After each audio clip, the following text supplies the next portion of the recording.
Dead silence. Then the forest shudders. You hear the bones of the earth groan as they move beneath something hungry.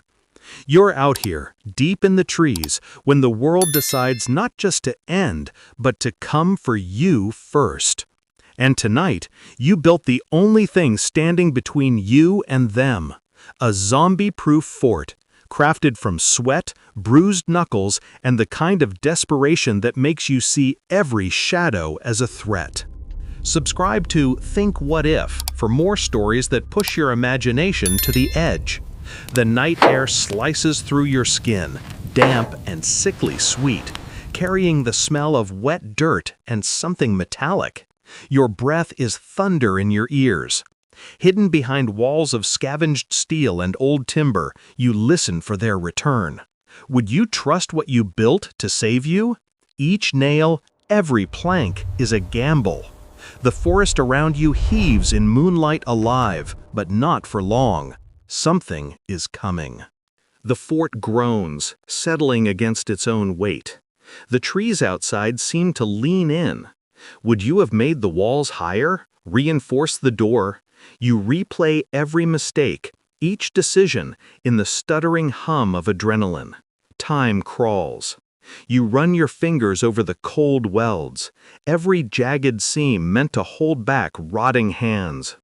The trench outside glares at you, a black mouth waiting to swallow anything brave or stupid enough to step too close. Beyond the wire, the woods crackle and whisper. Are you ready to watch what you built fall?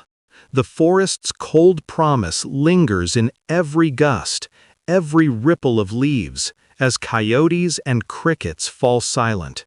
You grip your weapon with a splintered axe, slick with oil, and stare into the dark, letting old fears scab over new ones. The quiet is a trap. You count your team, faces dirty, eyes wide and glistening in lantern light. Dylan swears he saw something move. Mariah wipes blood from her sleeve. Animal? Yours? Who knows anymore? You remember daylight, the hour spent hauling truckloads of scrap, hoisting logs for barricades, digging, sweating until the world spun. What drove you to build something no one else would dare? Maybe it was grief, maybe stubborn hope. You force a laugh, brittle and sour. And then the motif returns. Time crawls. Time always crawls here. The first attack is panic distilled to a cluster of silhouettes dragging themselves from the brush, jaws slack, eyes unfixed, the sound of bones scraping bark. Your team's shouts split the air. The trench works, a few bodies tumble in, writhing, hands clawing at mud. You hear the scream of rusty wire, the thud of dead weight against timber, the snap and crunch as the fort earns its name. But they keep coming. You swing the axe, feel the shock in your wrists. Would you risk leaving your post to save a friend?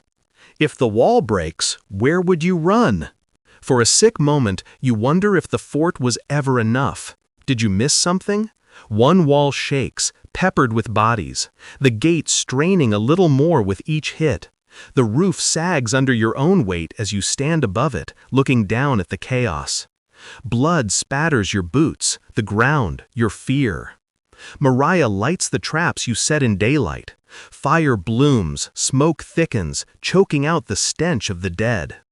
Each step you take burns a question into your brain. How far would you go to survive? The sharp howl of flame answers you. By now your nerves are sandpaper. The shrieks fade. You catch your breath for a second longer. The fort is battered but intact. The night grows colder, an unkind wind slapping at the metal sheets you hammered in place. Instead of laughter, your team's voices are hushed, wrapped tightly around dread. While the zombies seethe behind the fence, climbing and falling, you stare at the stars and wonder who's up there watching, judging, remembering a world before building meant saving lives. Then, the twist. You hear a rumbling, not from the forest, but beneath the fort. Something dug its way under. They thought you'd defend the walls, not the ground beneath your feet. Dirt shifts, splinters fly, and you scramble as fingers grope from rotting arms climbing into the light. Would you ever trust the ground again? You light the emergency flares, painting the horror in red. Your weapon is heavy, your movement slow. The fort is not invincible. It was a dream you hoped to stretch over your fear. Time crawls. 3 times now you whisper the phrase as hope flickers. Mariah yells for help, pinned against a wall. Dylan bashes another creature back into the trench that now serves as both shield and grave. You smell burning hair, taste ash, your lungs raw. The world closes in, tighter and meaner than before. What would you do now? Do you fight for the fort or abandon it for the forest? The night is laced with choices, each bitter as hunger. A revelation. The fort itself can be turned into a weapon. You signal your team to hook up the generator. Lights blaze, speakers shake the trees. Sound pounds through the forest, drawing every living dead thing toward one side. The survivors fire flares, drawing zombies into new traps you engineered when you thought you were safely done. Rain begins, cold and acidic, washing away ash and regret. You hear the motif again. Time crawls. The cycle renews as adrenaline flattens everything else. The final wave crashes, teeth and claws and agony. The fort swells with defiance. The trench fills with bodies, the spikes rip and crush. Fire circles the base, flickering in eyes that do not see. You scramble to fix gaps in the barricade, hands numb from splinters and exhaustion, cursing each moment you spent building when you could have been running. Would you have risked everything for just one more night of safety? Suddenly, it was quiet. The forest breathes. Smoke thins. Dawn bleeds into the sky. The ground outside is silent except for the hiss of dying embers. Your fort still stands, smeared with proof of last night's horror. You count your team, few, battered, alive.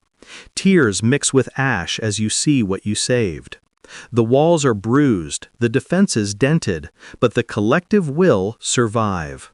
Mariah laughs, once wild, tired, terrified. You join in, a sound you barely recognize as your own.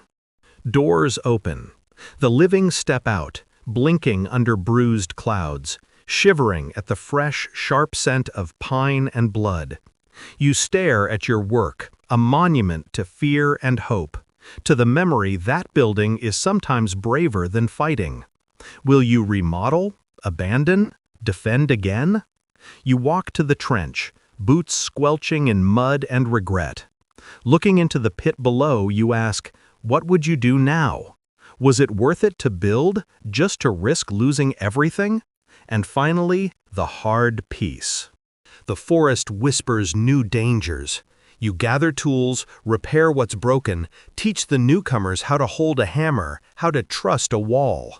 The world outside is relentless, but here, inside, there is proof that even against the unstoppable, you can shape refuge if you refuse to quit. 3 times tonight, you learned that time crawls sometimes toward terror, sometimes toward wonder, sometimes toward a hard-earned dawn. Then it hits. Building isn't just survival, it's hope, hammered and bent, lined with nails and stubborn faith. You built a zombie-proof fort in a world that shouldn't let you dream. And for one long night, you made that dream last. The forest remembers, the dead remember, and so do you. Subscribe to Think What If for more worlds you should never forget.